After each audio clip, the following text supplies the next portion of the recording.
So I haven't seen these for a couple chapters. These are the traps that the Keeper sets. And this part... I don't think you can fight the Keeper. I think you can fight the Keeper. But I also think it's a really bad idea because, obviously, there's more Keeper heads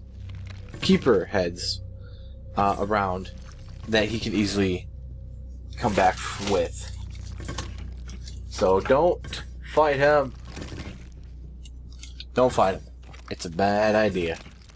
Although, you could sneak down that one hall in the beginning, take a peek in this room, and then walk back, or you can come down this way, the side path, see him walk away, and be safe. Because the other path, he walks right past that hallway. So you have to go in there and run back. But with the cheatsy doodling of the eyeball there, once it goes away, we will know he is permanently away.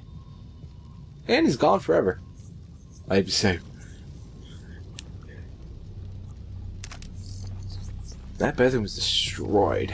This apartment looks weird. It looks like it's just two big rooms with one tiny little slice that's for the bathroom. See down here, around here, somewhere, like right over here, is the key. Also, many more traps that we would not only like to disarm, but also kind of need to because they're in the way. But hey, you know, more points, more trap points, trap pieces, which are useful. The sword, yeah, they are useful. Just depends on how you put them to use. I don't remember, yeah, you do get a trap piece for that. That is nice. So it's like 3 mandatory trap pieces you can get. Well, a little more than that. But more vents, which are suspiciously perfectly shaped and sized for a human. Very suspicious.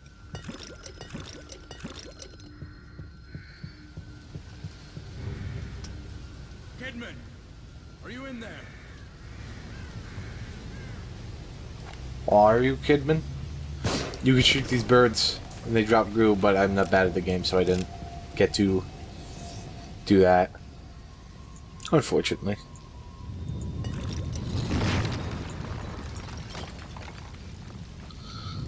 But as you progress here, the building's crumbling because, oh no, the landscape, the mindset is all dissolving.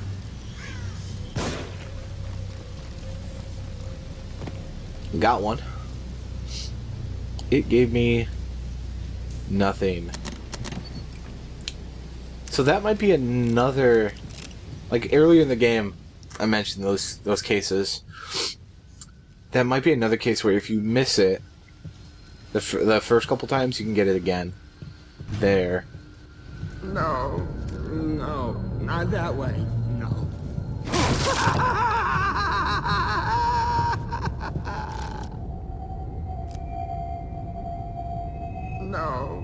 No, not that way.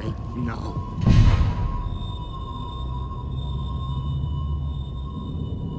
Haven't you figured it out yet? Oh, he loves tormenting others. Has to let them know he has the upper hand.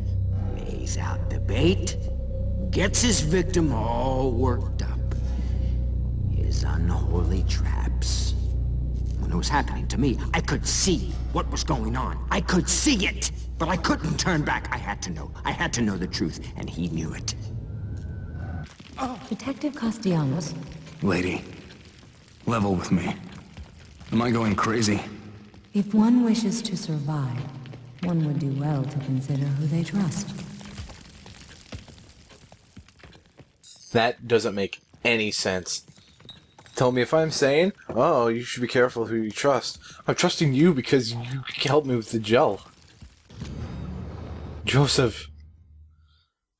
So that's bad ominous right there. Oh, I remember to fast forward this one. So, it's the guy who's speaking to us that we couldn't see his face the whole time, all those times in that little room. I think might be crap.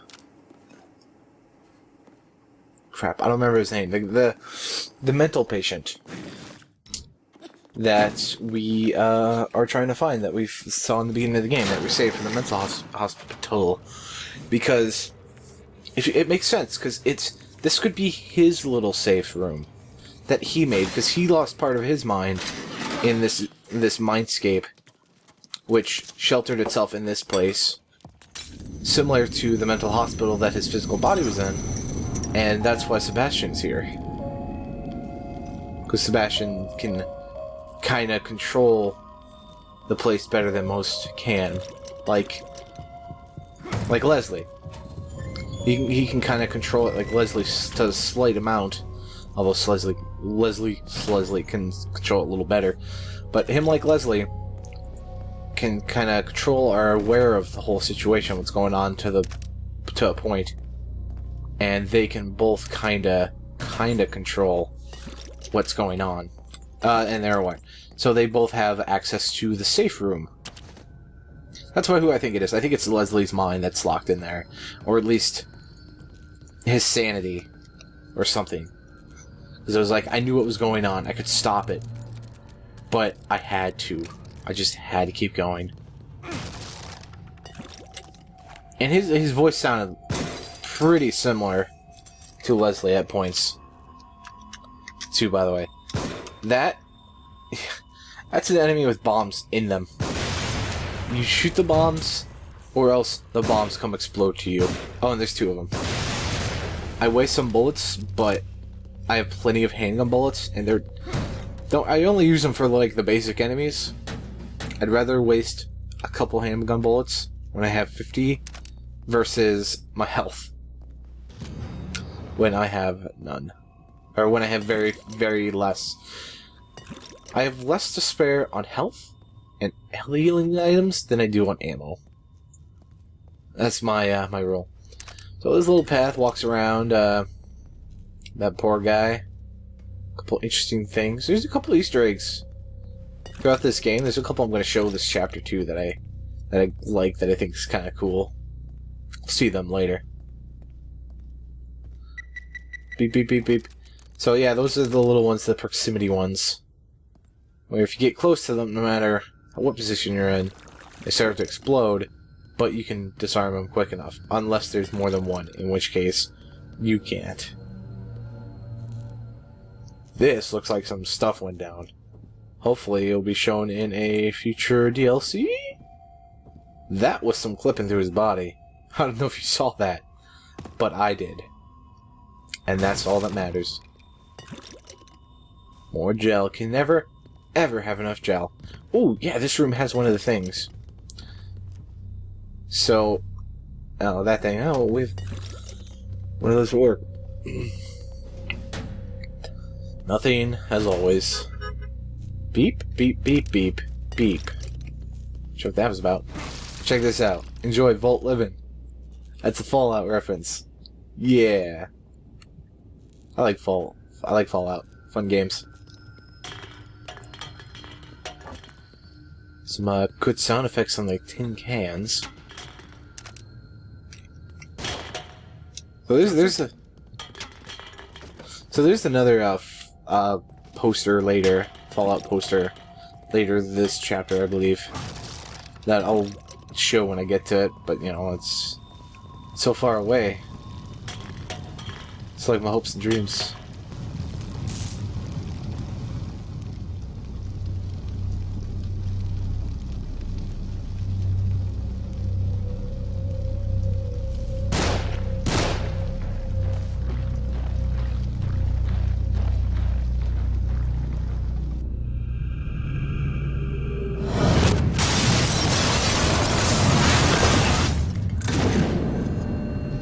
Oh God, now what?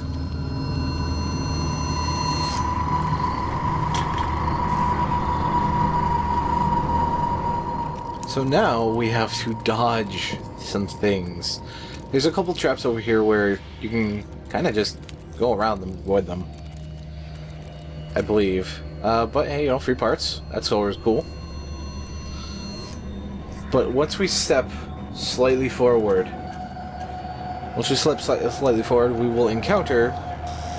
We can't stop this, but we can encounter these little disc things, and they will, once they get close, will explode and destroy us.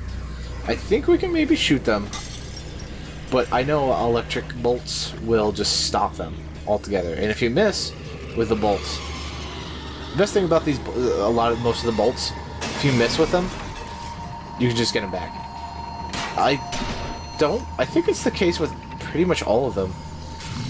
And, oh, got hit by one. Put that down. Lost a little bit of time there since these take a hot minute. Usually, what will happen there is there won't be any robots there. So you can just put one down, do it, and robot gets close, boom. But they look like they're about to come out of there stopping. But the door is closed, so it's good. The sign's in this room. Right there. Wait. No, that's not it. Never mind. Damn. It must be in the next room then. I swear. Maybe it never happened to me before. Yeah. It's a good and bad feeling when this survival horror that was marketed to be really tough, just you have all the healing items you could possibly hold, and then you find another and you're like, well, I might as well use it to heal the scratch I got.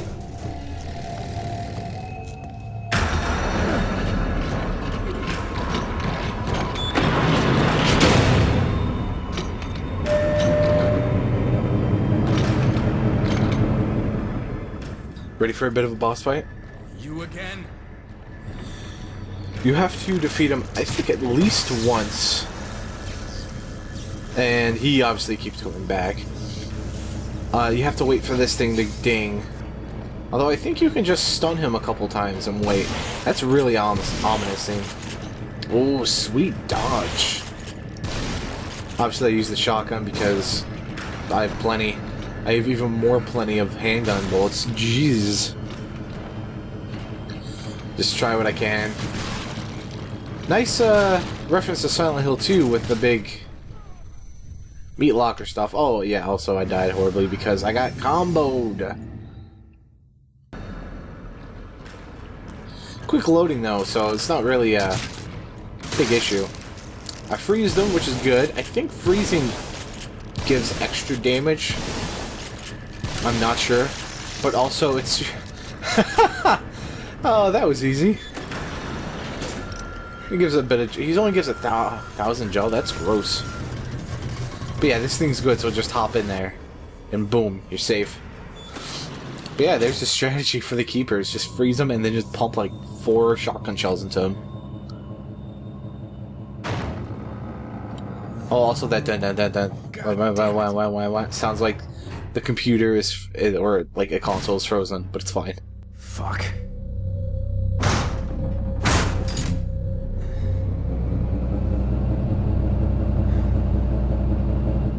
Also, I like how they don't show anything of what just happened there in the dark. Nobody knows.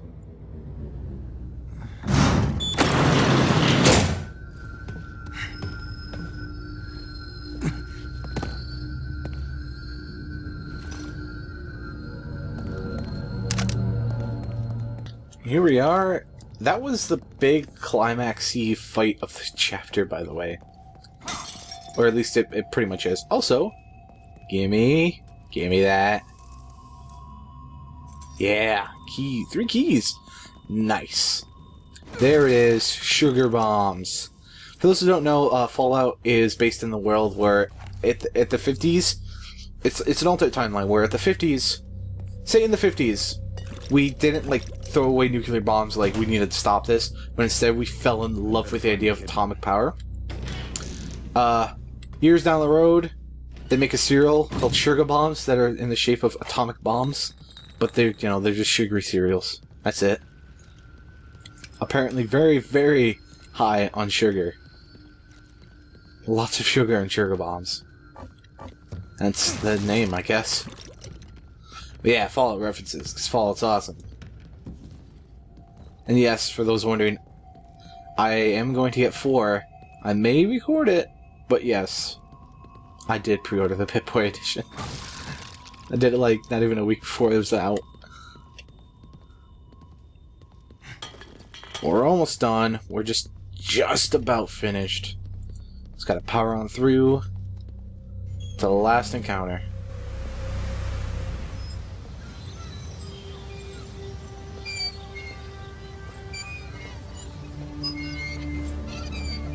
Leslie can go home? Can take the train all the way home? No, Leslie. Not today. You'll protect me? Yes. That's my job. Good, good, good. When I get home, they'll be surprised.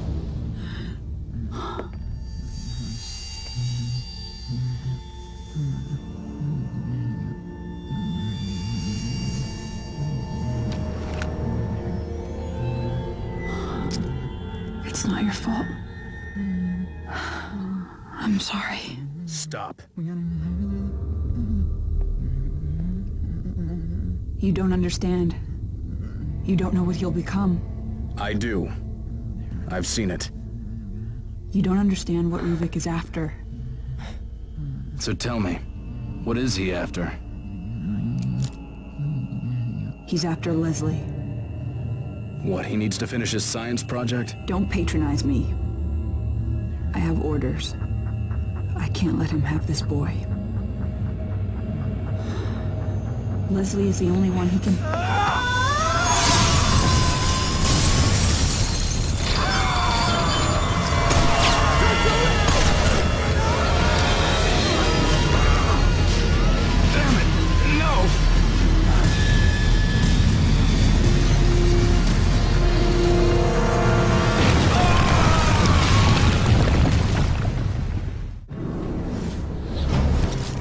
Once again, the chapter ends and we have no fucking idea what's going on.